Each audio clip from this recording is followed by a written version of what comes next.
नमस्कार, मैं रघुनाथ प्रसाद आज चर्चा कर रहा हूँ न्यूज़ 24 चैनल के बेहतरीन रिपोर्टर श्री राजीव रंजन जी की, जिनका आज का माहौल क्या है कार्यक्रम पूरे देश में देखा जाता है और काफ़ी लोकप्रिय कार्यक्रम है और ये निष्पक्ष भाव से सब कुछ रखते हैं। दिनांक 29 मार्च 2025 को वे बिहार के समस्तीपुर जिले में थे और उन्होंने जहाँ के दृश्य दिखलाए और जहाँ लोगों से बातें की, उनमें पहला था कि वो नरहन में थे, समस्तीपुर के नरहन में JPN Singh senior secondary school है सरकारी, वहाँ पर थे। वहाँ पर बहुत से शिक्षक वगैरह भी थे। कुछ सब्जेक्ट्स में अभी +2 के लिए टीचर की कमी है, उसकी भी वो चर्चा कर रहे थे।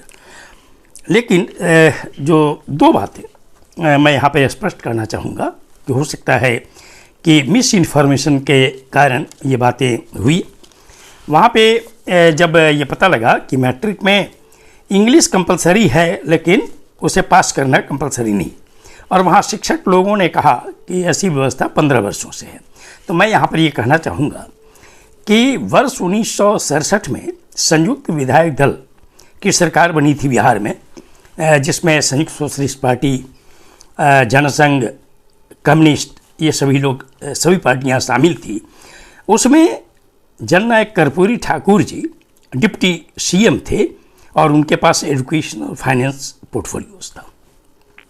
चूँकि वो हिंदू के घोर समर्थक थे लोहिया जी की नीति पर चलते हुए, और साथ ही कर्पूरी जी रग रग को जानते थे बिहार की। उस वक्त बिहार झारखंड मिलाकर एक राज्य था, तो वो देख रहे थे पूरे ब्यूरोक्रेसी में कि क्लास 4 से लेकर क्लास 1 तक जो अनुसूचित जाति, अनुसूचित जनजाति के लिए तो रिजर्वेशन था, इसलिए उनके लोग आ जाते थे, लेकिन अत्यंत पिछड़ा और पिछड़ा के लोग नहीं आते थे।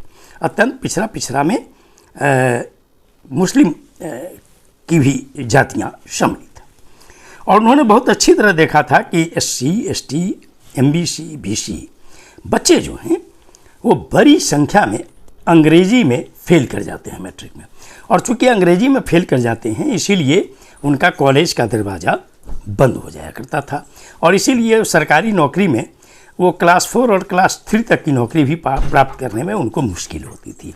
इसीलिए अंग्रेजी की अनिवार्यता वस्तुतः बिहार में 1967 में ही समाप्त कर दी गई। अंग्रेजी पढ़ने पर किसी को रोक नहीं थी और बच्चे लगातार पढ़ रहे थे। और एक वक्त आया कि जब 1977 में वो दोबारे मुख्यमंत्री बने, चूँकि 70 में एक बार और मुख्यमंत्री बन चुके थे, तो 77 में उन्होंने MBC, BC के लिए रिजर्वेशन लागू किया, महिलाओं और AWS के अतिरिक्त। तो बड़ी संख्या में क्लास 2 सर्विसेज में भी इन वर्गों से लोग आने लगे, और ये डर खत्म हो गया अंग्रेजी का, और ये लंबे समय तक रहा।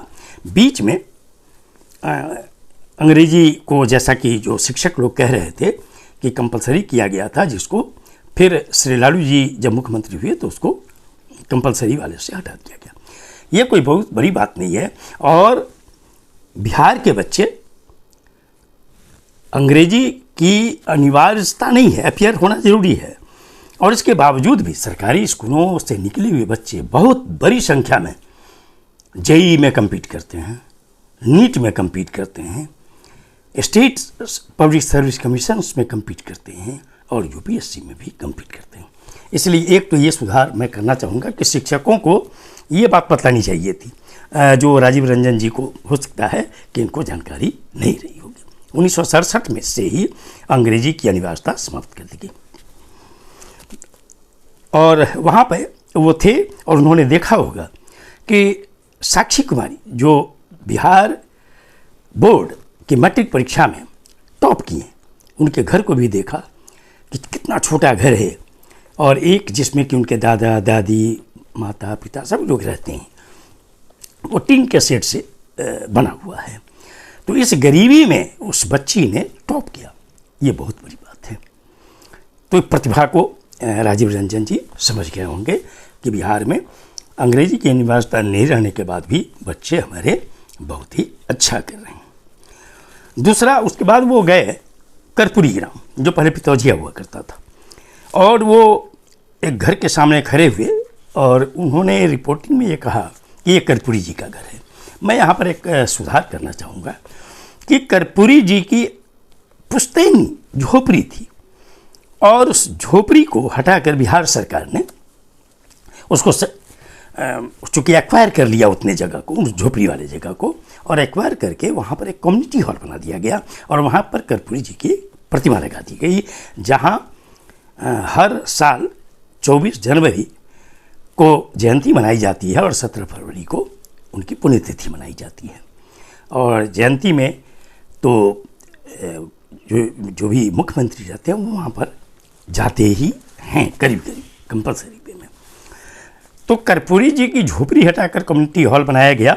अब जैसे वो चूँकि सरकार का डिसीजन था, मैं समझता हूँ कि उसको झोपड़ी के रूप में ही संरक्षित किया जाना चाहिए था।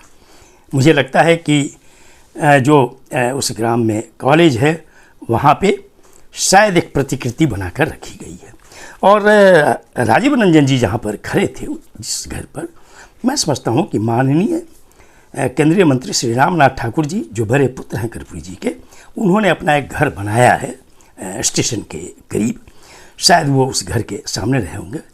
और कर्पूरी जी के जो दूसरे पुत्र हैं श्री वीरेंद्र ठाकुर जी, वो डॉक्टर थे, अभी रिटायर कर गए हैं, तो वो पटना में ही सरकारी आवास में रहते हैं।